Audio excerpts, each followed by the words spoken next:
significant upregulation in SNZ-A6 and SNZ-A10 in rage overexpressing tumors as compared to MOC. Since I have shown that SNZ-B is also released from the tumors, therefore we have also quantified SNZ-B in the plasma of MOC and rage tumor bearing mice, and our result showed a significant upregulation in SNZ-B protein in blood of WM115 MOC bearing mice as compared to MOC. So these data show that rage overexpression in WM115 tumor leads to upregulation in not only SNZ-B but also other SNZ proteins which we haven't seen upregulated in cells due to rage overexpression. To explain it better, we have compared the effect of rage overexpression on different SNZ protein expression in cells versus in tumors. So this graph shows fold change in SNZ mRNA expression in rage overexpressing cells in gray and rage overexpressing tumors in dark gray as compared to their MOC counterparts. And from the results we obtained that SNZ-A2, which showed a downregulation in response to rage overexpression in WM115 cells, showed a significant upregulation in tumors, in WM115 rage tumors as compared to MOC tumors. Similarly, SNZ-A4 and SNZ-A6, which didn't found to be affected with rage overexpression in cells, showed a significant upregulation in WM115 rage tumors as compared to MOC tumors. Similarly, SNZ-A10, which showed a downregulation in cells in response to rage overexpression, showed a significant upregulation in tumors, rage overexpressing tumors as compared to MOC tumors.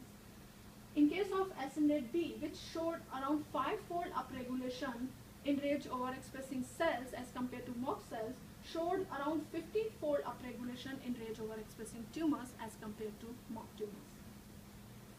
So here question arises, what is contributing to the other SNZ protein which are shown to be upregulated in tumors in response to rage overexpression, but they are not upregulated in cells in response to rage overexpression.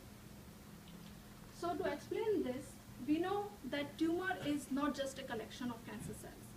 It also has surrounding stromal cells, blood vessels, and extracellular matrix, which all together create a tumorigenic microenvironment. And this microenvironment also governs the properties of cancer cells.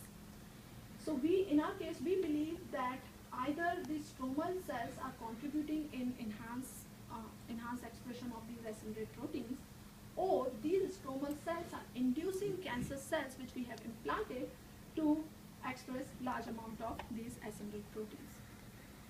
To further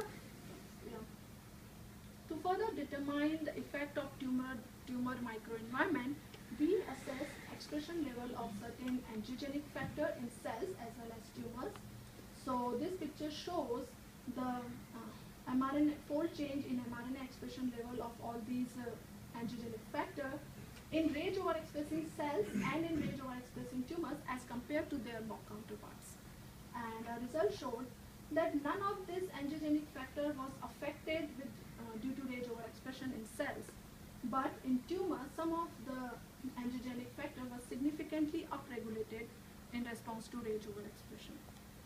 So with this, our data show that rage overexpression in tumors creates a ligand-rich and angiogenic factor-rich microenvironment, which can lead to further activation of downstream signaling pathway, and that can contribute in enhanced melanoma tumor growth.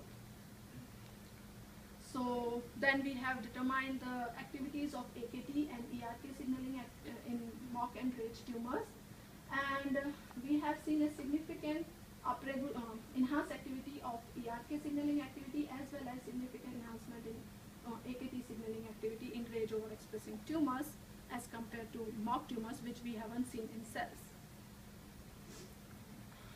So in summary, we have shown that WM115 cells, which originally have a polygonal epithelial-like morphology, upon rage overexpression, these cells have induced to elongated mesenchymal-like morphology, and they have shown increased motility and reduced proliferation. But when these cells were implanted inside the mouse body, these cells have shown higher proliferation and therefore higher tumor growth. Here I have summarized effect of RAGE overexpression on all the signaling molecules in cells versus in tumors. We have seen that SN-RAGE-B is upregulated in cells as well as in tumors in response to RAGE overexpression at transcript as well as at protein level.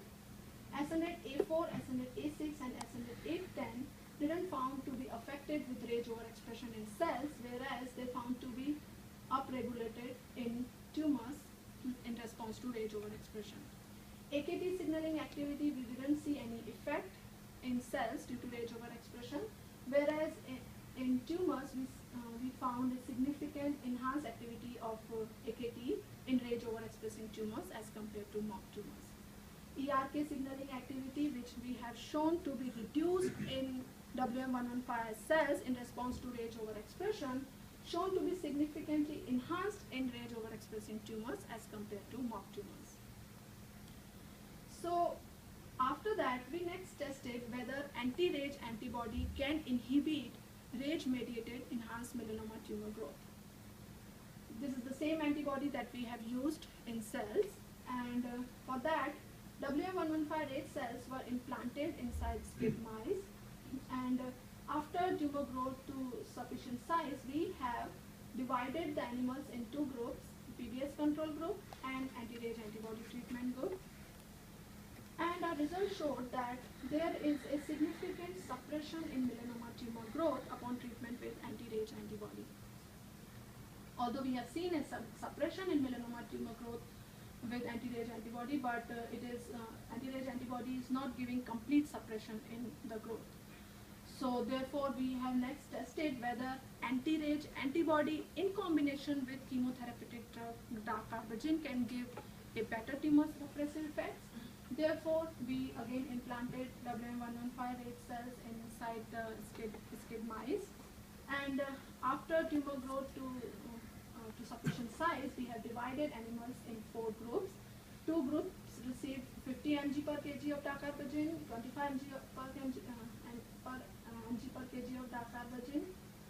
One group received PBS as control, and one group received combination of anti-RAGE antibody with 25 mg per kg of dacarbazine. And our result showed that combination of anti-RAGE antibody with 25 mg per kg of dacarbazine showed better tumor suppressive effect as compared to 25 mg per kg dacarbazine alone, and also better than 50 mg per kg of dacarbazine alone.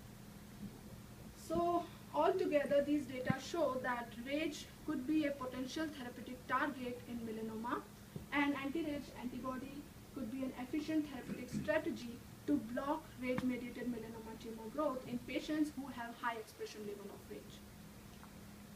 So in summary, we have shown that RAGE overexpression in WM115 tumor leads to upregulation in certain RAGE ligands, SN-RAGE-B, SN-RAGE-A4, SN-RAGE-A6 and SN-RAGE-A10, and RAGE overexpression also led to upregulation in certain angiogenic factor, which altogether might lead to upregulation, enhanced activity of AKT and ERK signal activation, and which in turn leads to enhanced tumor growth. And anti-RAGE antibody treatment could inhibit this signaling pathway induced by RAGE in melanoma and could lead to suppression in melanoma tumor growth. With this, I would like to thank Dr. Estelle Leckler, my advisor, for her constant support and guidance. I don't think I could have done all these things without her help, and thank you for everything. I would also like to thank Dr. Bingo, Dr. Oru, Dr. Jane Shu, my committee members, for their valuable suggestions during my preliminary defense, and also their help when I was applying for jobs and all. I would also like to thank Dr. Stephen Vetter for his so many suggestions when things were not working for us. And most importantly, I would like to thank him for his questions during our lab meetings. Actually, these questions have improved upon my critical thinking abilities, and I really thank Dr. Vetter for that. And I would like to thank Dr. Law and Anil for helping us with animal studies. would like to thank Dr. Singh for allowing me to work in this department and for providing all the core facilities and other facilities in the department. I would like to thank my current and previous lab mates, Mohit, Venkat, Feather, Tabe, and I would also like to thank all the graduate students of the department, including Mukta, Amreen, Prajakta, Dr. Manas Haldar. I would like to thank Shang, Kunshu, Neha, and other previous students of the department, Ruchi, Gitanjali, Kritika, Yangu. Actually, everyone contributed and helped me a lot during all these years. I am really thankful to all of you guys. And I would also like to thank Janet and Jean for always being so supportive, so helpful. And finally, I would like to thank my husband, Rahul Naire, my parents and in-laws for their constant encouragement, their support. I don't think this could have been possible without them. Thank you so much. And finally, and most importantly, I would like to thank a funding agency, NDF Score, College of Pharmacy, Nursing and Allied Science. And I would like to thank all of you for patiently listening my seminar.